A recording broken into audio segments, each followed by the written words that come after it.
नमस्कार मित्रांनो, महिलांना 1,500 रुपये आता प्रत्येक महिन्याला देण्याचा निर्णय शासनाने घेतलेला आहे. मित्रांनो, ते पैसे कोणत्या महिलांना मिळणार आहेत व ते पैसे तुम्हाला पहिला हप्ता कधी मिळणार आहे याच्यासाठी कोणकोणती आवश्यक कागदपत्रे आहेत, कोणत्या महिला यासाठी पात्र असणार आहे हे आपण संपूर्ण माहिती आजच्या या व्हिडिओच्या माध्यमातून जाणून घेणार आहोत.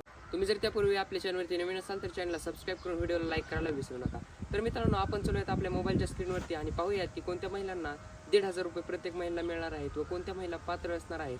अर्जाची शेवटची तारीख व अर्ज कधी सुरू होणार त्याबद्दलची माहिती जाणूया. चला तर मित्रांनो, मोबाईलच्या स्क्रीन आपण आलो आहेत मुख्यमंत्री माझी लाडकी बहीण या योजनेच्या GR वरती. या ठिकाणी मित्रांनो तुम्हाला सविस्तर माहिती दिसत असेल. महाराष्ट्र शासन महिला व बाल विकास विभाग शासन निर्णय क्रमांक या ठिकाणी मित्रांनो तुम्हाला सविस्तर प्रस्तावना, योजनेचा उद्देश तसेच शासन निर्णय तुम्हाला या ठिकाणी दिसत असेल.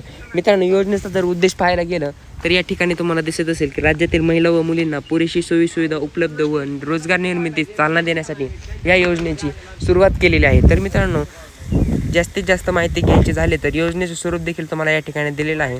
योजनेचे लाभार्थी मित्रांनो महाराष्ट्र राज्यातील 21 ते 60 या वर्ष वयोगटातील विधवा, विवाहित, घटस्फोटित, परित्यक्त्या आणि निराधार महिलांना या योजनेअंतर्गत लाभ मिळणार आहे. मित्रांनो, हे जर पाहायचं झालं तर योजनेच्या लाभार्थ्यांची पात्रता, तर योजनेचा महिला पात्र लाभार्थी हे महाराष्ट्र राज्याचे रहिवासी असणे आवश्यक आहे.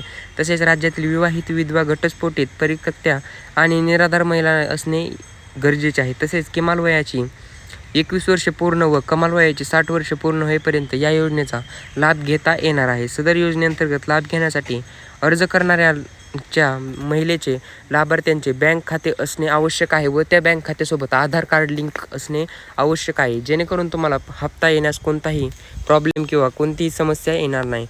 तसेच मित्रांनो, 5वी जर अट पाहायची झाली तर लाभार्थी कुटुंबाचे वार्षिक उत्पन्न हे रक्कम 2.5 लाख रुपयांपेक्षा जास्त नसणे गरजेचे आहे. तसेच मित्रांनो, अपात्रता देखील तुम्हाला या ठिकाणी दिलेली आहे. तुम्ही व्हिडिओ स्टॉप करून इथे पाहू शकता. तसेच मित्रांनो, खाली जर गेलं तर इथे तुम्हाला योजनेच्या लाभासाठी ऑनलाईन अर्ज करावे लागणार आहेत. लाभार्थ्यांकडे स्वतःचे आधार कार्ड असणे आवश्यक आहे. बँक खाते पासबुकच्या पहिल्या पानांची प्रिंट तुम्हाला काढून जमा करायची आहे. तसेच पासपोर्ट आकाराचा एक फोटो आणि रेशन कार्ड मित्रांनो तुमच्याकडे असणे आवश्यक आहे. लाभार्थीची निवड या ठिकाणी तुम्हाला दिली आहे. तुम्ही व्हिडिओ स्टॉप करून संपूर्ण माहिती जाणून घेऊ शकता. व्हिडिओ मित्रांनो खूपच मोठा होईल. आपण जर सर्व माहिती दिली तर तुम्ही व्हिडिओ स्टॉप करून इथे वाचू शकता. तर मित्रांनो, या ठिकाणी तुम्हाला अर्जाची कार्यपद्धती दिलेली आहे. पात्र महिलेस या योजनेसाठी ऑनलाईन अर्ज करता येणार आहे किंवा आपण अंगणवाडी सेविकांकडे जाऊन देखील या योजनेसाठी अर्ज करू शकतो. या ठिकाणी केंद्रात बाल विकास या ठिकाणी तुम्हाला सविस्तर माहिती देण्यात आलेली आहे. तर मित्रांनो, भेटूयात पुढील एका नवीन आणि इंटरेस्टिंग व्हिडिओसोबत. तोपर्यंत जय हिंद, जय महाराष्ट्र.